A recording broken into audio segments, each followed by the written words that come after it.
የሚያደርስ ሙያ አለ ተምሬም አለው ግን ህይወቴ ብዬ የገባውበት ስለሆነ ቅኔ ለኔ አጠቃላይ ህይወቴ ነው ብዬ ነው የምገልጸው። እውነት ለመናገር ይሄንን ምላሽ በጣም የምጠብቀው ነው።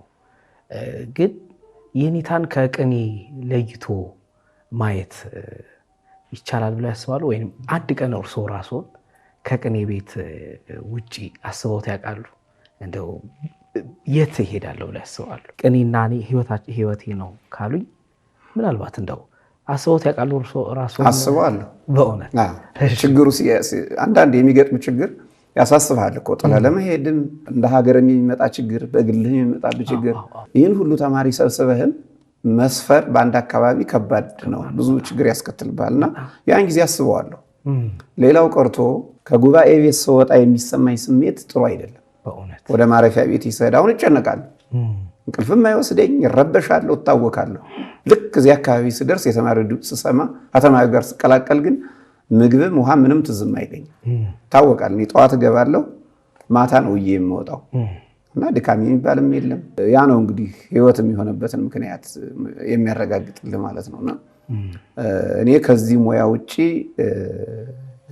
አባታችን ታሊቀ ሊቃውንት ያሬድም ቢሆኑ ከዚህ ህይወት ውጭ መኖር ስላልቻሉ ነው በገነተ ጽጌ ቅዱስ ጊዮርጊስ ቤተክርስቲያን በረከታቸው ይድረሰና ብፁዕ ቅዱስ አቡነ ጳውሎስ በ1990 ዓመተ ምህረት አስመጥተው እዚህ መድበዋቸው ነበር እና 2 ወር እንኳን አልቆዩም፣ ጥለው ነው የሄዱ። ከዛሬ 27 ዓመት በፊት ከዛሬ 27 ዓመት በፊት እንግዲህ በዚህ 27 ዓመት ውስጥ የወጣው ሊቅ ቁጥር ስፍር የለውም። በጣም እኔም የዚህ ውጤት ነኝ፣ የዚህ ክፍለ ዘመን የ27 ውስጥ ያለሁ ነኝ ማለት ነውና ብዙዎቹ ከዚያ በኋላ ነው የተማሩ። እሳቸው እዚህ ቢቀሩ ኖሮ ስንት ትውልድ ይጎዳ ነበር። ሙያውም በራሱ ይመነምን ነበር፣ ይደክም ነበርና ቅኔም ህይወታቸው ስለሆነ ረጅም ዓመት ሲያስተምሩ ስለኖሩ ከቅኔ ተለይቶ መኖር ስላልቻሉ ነው። እንዲያውም 500 ምናምን ብር ነበር ያኔ ደሞዛቸውና ከ500 ብር 500 ተማሪ ይሻለኛል ብለው ነው ጥለው የሄዱት ማለት ነው። ሁላችንም እኔም ብሆን የሆነው ይህ ነው። እኔ በመጀመሪያ በ1999 ዓመተ ምህረት ጎፋ ቤዛ ብዙሃን ኪዳነ ምህረት ካቴድራል ተቀጥሬ ነበር። ያንን ጊዜ እስኪ እናስታውሰው። ይንታ ከ12 ዓመት በፊት እርሶ አዲስ አበባ ነበሩ። ከ17 ዓመት ጀምሮ እርሶ ለ12 ዓመት አዲስ አበባ ውስጥ ኖረዋል። እስቲ ያን ጊዜ እናስታውሰው። እንደው ተማርኩ እንጂ በአስተሳሰብ ልጅ ነኝ፣ በእድሜም ልጅ ነኝ። ሙያውን ይዣለሁ። ሲመጡ ቅኔውን እና አቋቋም ጨርሰው ነበር። አቋቋም፣ ዝማሬ፣ መዋሥዕት፣ ዜማ ተምሬያለሁ። ቅኔ አስመስክሬያለሁ። መማር የምፈልገው መጽሐፍ ነበር። ነገር ግን አንዳንድ ጉባኤ ቤት ውስጥ ሲሄድ ቦታ የለም እያሉ መለሱኝና እኔ የመጣው ሰዋስወ ብርሃን ቅዱስ ጳውሎስ ለመማር ነበረ። ነገር ግን እዚህ የመማር ሁኔታው አልተሳካም። ጎፋ ቅዱስ ገብርኤል የብፁዕ ቅዱስ አቡነ ቴዎፍሎስ በዓል ሐምሌ 4 ቀን ይከበር ነበር ያን ጊዜ እና እዚያ ሄጄ ብፁዕ ቅዱስ አቡነ ጳውሎስም ነበሩ፣ ሌሎችም ብፁዓን ጳጳሳት ነበሩ፣ አስተዳዳሪዎች፣ ሌሎችም ነበሩና ያን ጊዜ ቅኔ ሳበረክት ያለምንም ውድድርና ያለምንም ነገር በቀጥታ 2-3 ቦታ እኔን እንደሚፈልጉ ተናገሩ። ከዚያ የተሻለ ቦታ ይሄ ነው ተብሎ እዚያ ጎፋ ቤዛ ብዙሃን እዚያው ገባው ማለት ነው። ፈልጌው አይደለም የገባው፣ እንዲሁ ይሄኛው የመጽሐፍ ትምህርት ውስጥ አልተሳካልኝ ነው። ምን ያክል ዓመት አገለገሉ እዛ? 4 ዓመት ነው። 4 ዓመት እዚያ ቆየው። ያው በዚያውም እያገለገልኩ አዲስ አበባ እንደምታውቀው የሚማር ብዙ የለም። እንደውም አሁን ደህና ብዙ አብያተ ክርስቲያናት ጀምረዋል። ያን ጊዜ ታዕካ ነገሥት በዓታ ለማርያም፣ ሰዋስወ ብርሃን፣ ሰዓሊተ ምሕረት እነዚህ ነበሩ። እነዚህ የጎሉ ናቸው። ሌላ ቦታ ላይ ግን ስትገባ አታስተምርም። ያው ፍታት ትፈታለህ፣ መዝሙር ትቆማለህ። እንደዚያ እየሆነ ግን ጎን ለጎን ይህን የዘመኑን ትምህርት እየተማሩ ቆየሁና አሁን በረከታቸው ይድረሰና ብፁዕ አቡነ ገብርኤል ሰዋስወ ብርሃን ምኞቱ እሱ ነው፣ መጽሐፍ መማር ነው፣ ወደዚህ የመጣውን ከመጀመሪያው መግባት አለበት ብለው ሰዋስወ ብርሃን ገባው ማለት ነው። በጣም ጥሩ። እዚያ ስገባ ደሞዜን ትቼ ነው የገባው። ምንም እንደውም በእኔ ደሞዝ 2 ሰው ነው የተቀጠረበት። በእውነት? እሺ። ከዚያ ገባው እዚያ ስራዬ ብዬ ተከታትዬ እዚያ ተመረቅኩኝ። ስመረቅ ማንም የሚጠብቀው ያው እዚሁ አዲስ አበባ ነው እንግዲህ። ነገር ግን የእግዚአብሔር ጥሪ ነው። ድንገት ወደ ባህር ዳር ሄዱ። ሲሄድ እንግዲህ እግዚአብሔር ፈቅዶት ነው መሰል መጻሕፍቶቼንም አልያዝኩም። ድንገት ነው ሄድኩ። ድንገት ሄድኩ፣ ድንገት ቀረሁ፣ በዚያው ቀረሁ። አልተመለስኩም። አሁን ጉባኤ ኒቅያ ሲመጡ ስንት ዓመት ነበር ማለት ነው? 11 ዓመት። 11 ዓመት አዲስ አበባ እናደረባት። በጣም ይገርም ነው። ምክንያቱም የእንታም ከ27 ዓመት ያክል አዲስ አበባን አልረገጧትም። ለሕክምና ምናልባት ለሕክምና ካልሆነ የለም። በጣም ይሄንን አደንቃለሁኝ። አንዳንድ በጣም ሬር ነው። አንዳንድ መምህራን ካልሆኑ በስተቀር ጉባኤ ተክሎ ብዙ ዓመት ዘርግቶ ማስተማር በጣም ትጋትንም የመንፈስ ቅዱስንም ጸጋ የሚጠይቅ ይመስለኛል። የንታ እንደው ጉባኤ ቤቶ ልውሰዶትና ጉባኤ ቤቶ ላይ የማይረሱት ክስተት ያለ ይመስለኛል። በተለይ ከ2 ዓመት በፊት ይመስለኛል አንድ አደጋ ደርሶ ነበረ። ስለዛ አደጋ እስኪ እናውራ። ያው ጉባኤ ቤቱ እንግዲህ መቼም በአምጣነ ጽልመታ ከማሁ ብርሃና ነው፣ አንጻራዊ ነው። ስለ ጸጋው እያወራን ነው። ነገር ግን ደግሞ መከራው አለ። ደግሞ በአንድ በኩል ትፈተናለህ። ብዙ ነው ፈተናው። በሰዎች አድሮ ይፈትንሃል። እኛን በመሰሉ ሰዎች አድሮ ቤተ ጉባኤውን በክፉ ዓይን የሚያየው ብዙ ነው። መቼም ሰይጣን ተገልጾ ስራ ሰርቶ ያው በሰው እያደረ ነው እና ከተጀመረ ጀምሮ ብዙ ፈተናዎችን አስተናግሯል ቤተ ጉባኤው። ነገር ግን አሁን እንዳልኸው እንግዲህ ወደ 3 ዓመት የሆነው ነው። ያን ጊዜ የተከሰተው 2 ዓመት፣ አሁን 3 ዓመት። የዚያን ጊዜ የተከሰተው ግን ከባድ ነው፣ በጣም ከባድ ነው። መጋቢት 27 ቀን ነው የመድኃኔዓለም ዕለት።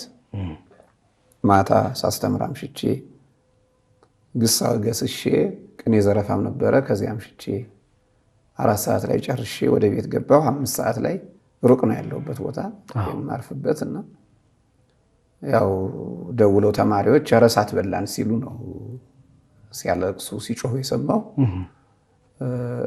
ያው ምን ትሆናለህ? በጣም ከባድ ነው። እግዚአብሔር ግን የአንድም ሰው ሕይወት ሳይጠፋ ሙሉ በሙሉ ትምህርት ቤቱ በእሳት ቢወድምም አንድም ሰው ሕይወቱ ሳያልፍ ምንም እንኳን እንደ 3 ደቂቅ ምንም ጉዳት ሳይደርስባቸው አይነ ስውራን አሉ፣ በእድሜ በጣም ሕፃናቶች አሉ። በአጋጣሚ ከሰው ብዛት የተነሳ ወባ አለ፣ ታሞ የተኛ ተማሪ አለ እና ከነዚህ ሁሉ አንድም ሰው ሳይጎዳብኝ ሁሉም በሕይወት በመትረፋቸው ግን አንዱ ለእኔ ትልቅ የእግዚአብሔርን ቸርነት ያየሁበት ሆኖ ተመዝግቧል። በጣም እንደው የንታ ከዚሁ ላይ ግን ያ በልቡና ተስሎ ነው የሚቀረው። ልክ ዮሐንስ በዕለተ ዓርብ የጌታን መከራ አይቶ ቁጽረ ገጽ ሆኖ እንደኖረው እኔም አሁን እሳት ካየሁት እዚህ ይለኛል። ተኝቼ ስለ ጉባኤው የሆነ ነገር ሲሆን አስታውሳለሁ እና ሁልጊዜም በዚሁ ሀሳብ ውስጥ ትኖራለህ ማለት ነው። መጥፎ ነገር ነው። ለመረጋጋት ለመጽናናትም በጊዜው መላ ቤተሰብህን እንደ ማጣት የሚያሳይ ነበር። አደገኛ ነው የነበረው። ከባድ ነበር በጣም ያው እሳት ሲነሳ አንድ ላይ ሁሉንም መጻሕፍትንም ሰውንም ንብረትንም አንድ ላይ ጨርሶ ስለሚያልፍ ነው። ይንታ የዛን ጊዜ ክስተትን ስናስታውስ ምናልባት ሊነግሩ ከፈቀዱ አንድ ተአምር ተፈጥሮ ነበረ። አንድ ቤት ተርፎ ነበረ። ያስታውሳል እሷን ክስተት?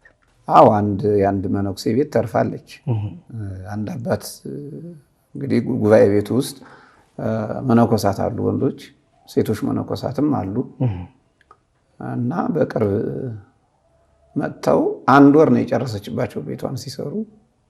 በጣም ሲለፉ ነበር። መጨረሻ ላይ ያቺ ቤት ግን ተርፋ አገኘዋል። እንግዲህ ለምልክት ይመስለኛል። እንደው ተአምርም ብንለው ምልክት ማለት አይደል? አመረ አመላከተ። ተአምር ማለት ምልክት ነው። ምልክት ስለሆነ እውነት ነው፣ ያቺ ተርፋለች። ከዚያም በኋላ የንታ በተለያዩ ሀገር ያሉ ሰዎች ርብርብ አድርገዋል። ምናልባት አሁን ካነሳ ነው አንጻር የጉባኤ ቤት ሁኔታን ስለሆነ የምናነሳው ጉባኤ ቤቱ አሁን ምን አይነት ደረጃ ላይ ነው ያለው? የሚያስፈልጉት ነገሮች ምን ምንድን ናቸው ብለው ያስባሉ እርስዎ? እንግዲህ ጉባኤ ቤቱ አዎ ምዕመናኑም ትንሹም ትልቁም በወቅቱ ርብርብ አድርገው ነበረ። ነገር ግን ያው አንዳንድ ችግሮች ሌሎችም እንደ ሀገር የሚከሰቱ ችግሮች በታሰበው መንገድ ያው ጉባኤ ቤቱ መሰራት አልቻለም። በነበረው ግን በጎጆ ቤቶችና በቆርቆሮ ቤት ሆኖ ግን ወዲያውኑ መልሶ ተቋቁሟል። ተማሪው ያን ጊዜ 3000 ምናምን ነበር፣ ዛሬ እጥፍ ሆኗል። የጉባኤው ስፋትም በዛው ልክ ነው። በዛው እጥፍ ሆኗል ማለት ነው። እና እንግዲህ ፕላን የወጣ ዲዛይን አለ። ወደፊት እንግዲህ በሀገረ ስብከቱ እና በብፁዕ አቡነ አብርሃም የባህር ዳር ሀገረ ስብከት እንግዲህ በእቅድ ይዘውታል። ወደፊት ይሰራል ብለን ተስፋ እናደርጋለን። የንታ አሁን ላይ አሁን ያለነው አየር ላይ ስለሆነ ዓለም ስለሚመለከተን ጉባኤ ቤቱ ጉባኤ ቤታችን ስለሆነ እድል ቀንቶን ሁላችንም ወደ እርሶ ጋር መተን መማር ባንችልም ጉባኤ ቤቱን በየፊናችን ማገዝ ይጠበቅብናል ብለን ስለምናስብ እገዛ ቢደረግ ብለው የሚያስቡት በምን መልኩ ቢደገፍ ጥሩ ነው ብለው ያስባሉ? እርሶ በዚሁ ገለጽ አድርገው እንዲያልፉ። እገዛውን ሁለት አይነት እገዛ ነው። አንደኛ ጊዜያዊ፣ ሁለተኛ ደግሞ ለዘላቂ። ዘላቂና ጊዜያዊ ብሎ በሁለት ከፍሎ ማየት ያስፈልጋል። ጊዜያዊ አሁን ደቀ መዛሙርቱ በአካባቢ እየተፈጠረው ካለ ችግር የተነሳ በጣም ረሃብ አለባቸው፣ ይጎዳሉ፣ ይቸገራሉ እና ጊዜያዊ እርዳታ በተለይ የምግብ ችግር አለባቸው። የምግብ ችግር አለ። በቂ የንጽህና መጸዳጃ ችግር አለ። እነዚህ ጊዜያዊ ችግሮች ናቸው። እንደ ዘላቂ ግን አሁን በቅርቡ ያው ዲዛይኑ ተሻሽሎ ግንባታ ይጀመራል ተብሎ ይታሰባል። ያን ጊዜ ጉባኤ ቤቱ አዳራሹ ቀድሞ ይሰራል። ከዚያ ደግሞ ሌሎች የተማሪ መኖሪያ ቤቶች ይሰራሉ ተብሎ እንግዲህ ታቅዷል። እግዚአብሔር ይፈቅድ። ለዚያ የሚሆን ነገር የገንዘብ ድጋፍ ያስፈልጋል። የገንዘብ ድጋፍ ያስፈልጋል። መቼም ጉባኤ ቤት ሁልጊዜም እንደምንለው ለቅድስት ቤተክርስቲያን ከጉባኤ ቤት የበለጠ የሚቀርባት የለም። ቅድስት ቤተክርስቲያንን ስናስብ ጉባኤ ቤትን አብሮ ማሰብ ግዴታ።